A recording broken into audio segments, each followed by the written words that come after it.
Pessoal, vamos a mais um vídeo aqui. Eu estou com a ideia de produzir algum material prático e conforme a nossa realidade para tentar explicar melhor como a gente pode fazer o planejamento das nossas contratações. É claro que não dispensa a consulta a outros vídeos, a outro material que tem disponível na internet. Nós temos diversos cursos da Escola de Contas, da ENAP, né, da Escola de Governo, mais detalhado, com mais informações sobre o planejamento da contratação.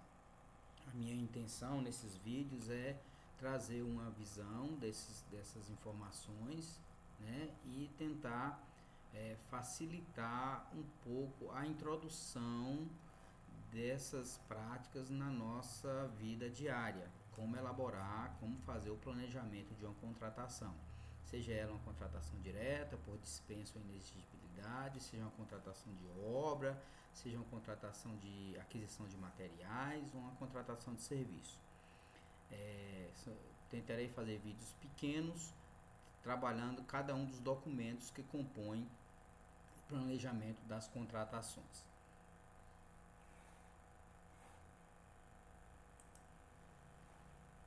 Pois bem, nesse primeiro vídeo eu gostaria de falar com vocês sobre o documento de formalização da demanda, que é o primeiro documento que vai integrar, que vai compor o nosso processo de contratação. Depois daquele primeiro, o termo de abertura do processo, que o próprio sistema já produz, já insere, vamos ter que inserir o DFD, documento de formalização da demanda. Qual o objetivo desse documento? Formalizar uma demanda, colocar no papel, documentar uma demanda.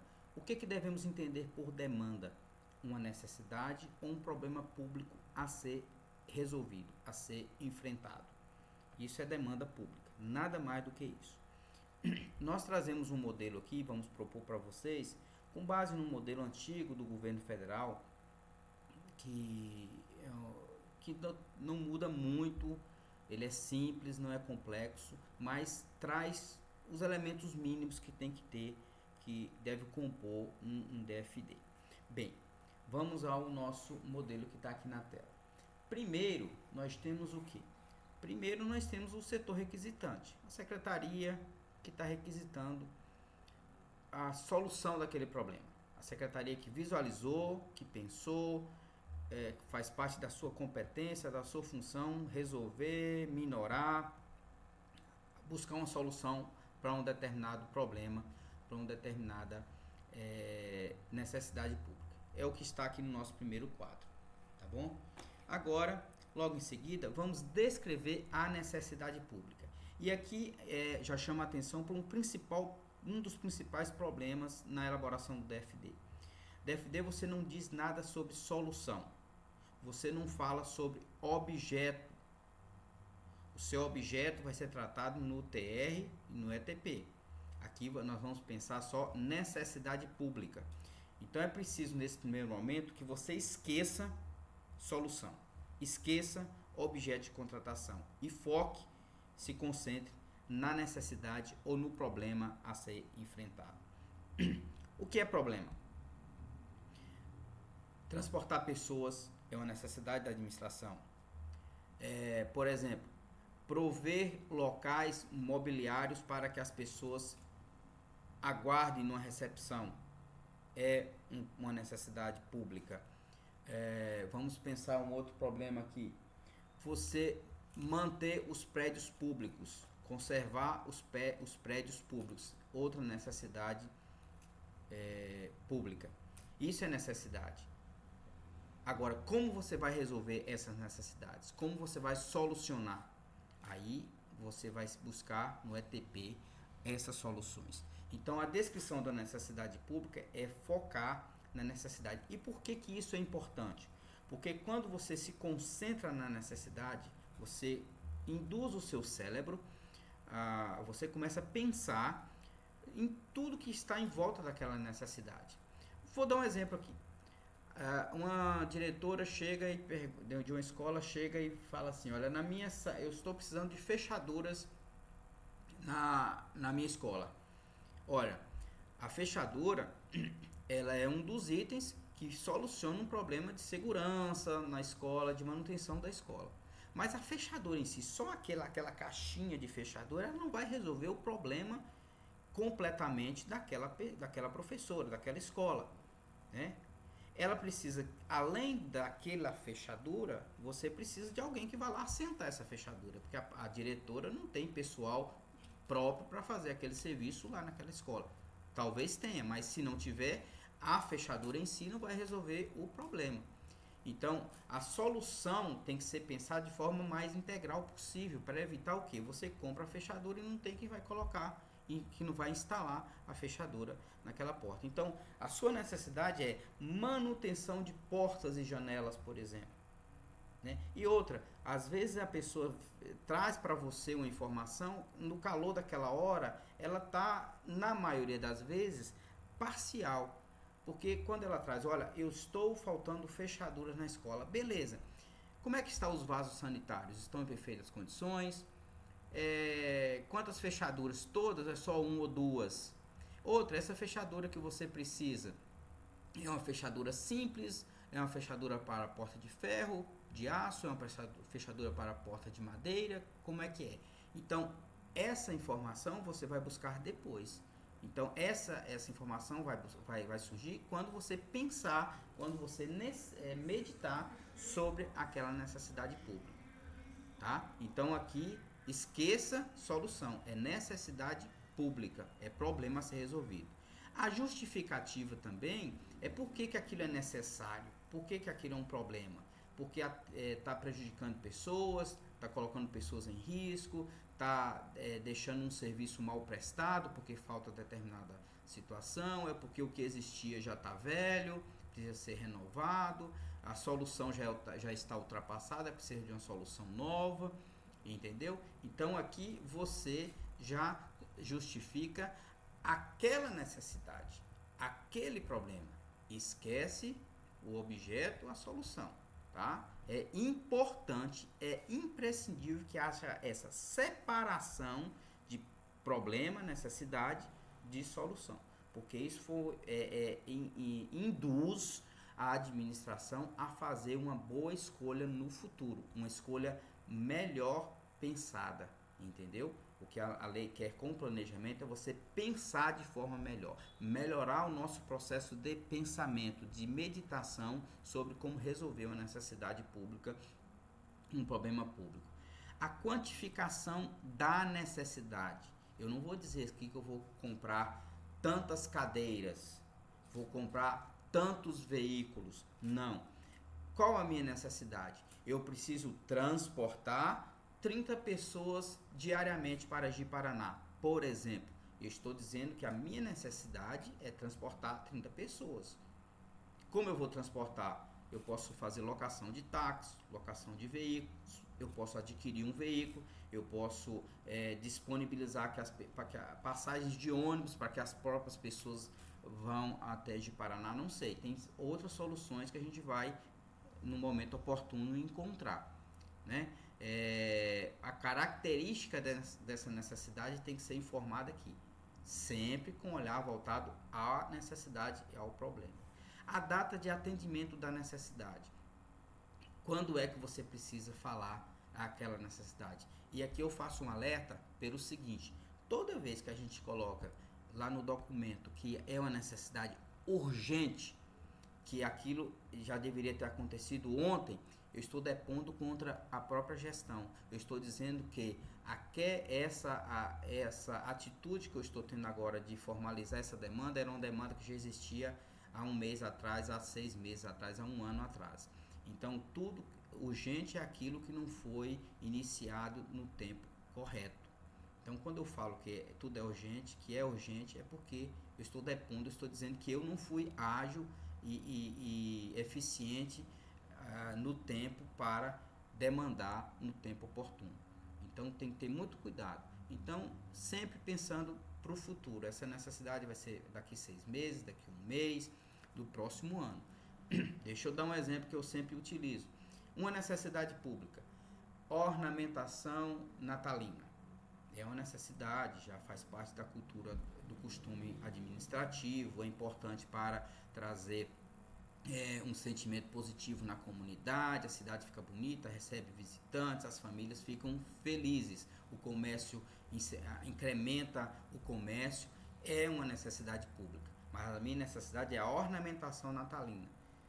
Como eu vou fazer essa ornamentação? Eu vou ver no ETP. Eu vou comprar o mesmo pisca-pisca do ano passado ou já existe um pisca-pisca mais moderno?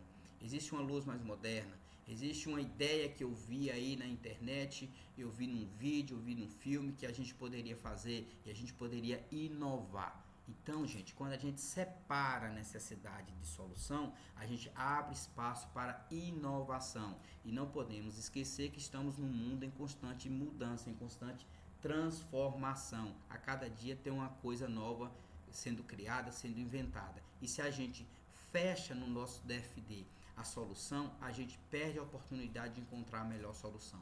Por isso que não se pode no DFD falar de solução, descrever solução.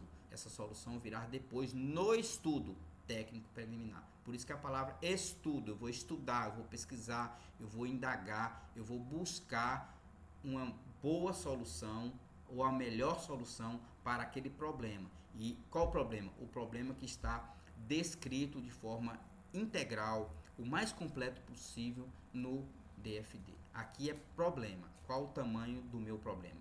Qual o problema? Qual o tamanho do meu problema? Em que tempo eu tenho esse problema? É nesse sentido que a gente tem que colocar aqui no DFD. E por último, a gente fala aqui também, por último não, temos ainda as dotações, mas a equipe de planejamento e fiscalização. Olha, eu levantei um problema, levantei a bola, né? Eu levantei o problema, eu peguei aquele problema que está no ar, que as pessoas estão falando, estão criticando, que a gente está sentindo na pele, e formalizei, coloquei num documento. Tá? Eu já estou dando a indicação para a comunidade que a administração tem o interesse de solucionar aquela dor, aquele problema. E aí, quem vai planejar essa solução? A equipe de planejamento. Eu já posso dizer aqui quem vai compor essa equipe de planejamento, que a gente vai falar um pouquinho mais sobre ela lá quando estiver falando do ETP. Quem vai fiscalizar? Eu já tenho as pessoas, vai ter que ter uma fiscalização de fora. Eu vou sugerir, por exemplo, que essa fiscalização conte com a participação de um conselho social, por exemplo, um conselho de educação, um conselho de assistência social. Eu vou convidar para fazer parte essa fiscalização. Vai depender de um técnico especializado em uma determinada área. Por exemplo, se eu vou contratar a solução de informática, eu tenho que ter alguém que entenda de informática. Se eu vou contratar veículos, eu vou ter que entender, contar com o apoio de alguém que entenda de veículos, um motorista, um mecânico e por assim vai. Se você já tiver, você já pode colocar o nome da pessoa aqui. Se não, você só coloca elementos, informações, sugestões que serão enfrentadas depois na indicação desse fiscal, desse gestor de contrato, tá bom? As declarações, dotações orçamentárias do mesma forma. Se você já tiver a dotação, o elemento de despesa, tudo certinho, a rubrica completa, já coloca aqui. Se você tiver, olha, eu tenho aqui a ação, mas não tem o elemento, você vai informar. Existe a ação tal, mas não é previsto no elemento.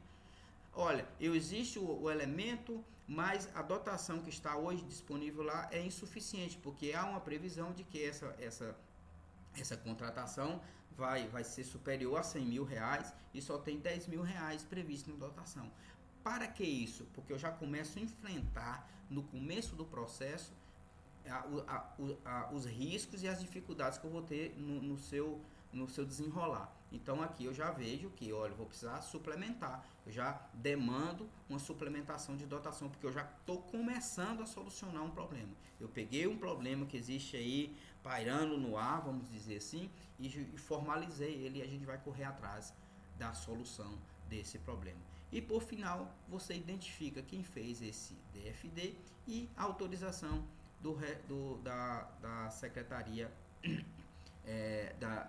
do gestor daquela pasta, do secretário ou da secretária daquela pasta que aprova aquela demanda. A partir desse momento, um problema, uma necessidade que existia no mundo real, no mundo da vida, né, que está aí nas escolas, no hospital, na rua, na área urbana ou na área rural, ela está localizada em algum lugar, né, ela começa a ser enfrentada pela administração. E esse é no DFD que a administração demonstra o seu interesse em solucioná-lo. Beleza? São dicas na elaboração do DFD. Eu vou deixar um link a essa proposta, a esse modelo disponível para todos. Também devo deixar alguns links disponíveis aqui para quem quiser se aprofundar sobre o tema, inclusive um curso da Escola Virtual de Governo que fala sobre planejamento de uma maneira geral das contratações. Peço que vocês comentem lá no vídeo, coloquem algumas sugestões, algumas críticas para que a gente possa melhorar nos próximos vídeos e ver se o conteúdo foi realmente relevante, foi útil para vocês, para a gente continuar dando essas dicas por aqui, porque eu acho que é uma forma mais ágil. Você pode assistir um momento de folga, não precisa estar reunindo todo mundo numa sala para fazer essa conversa.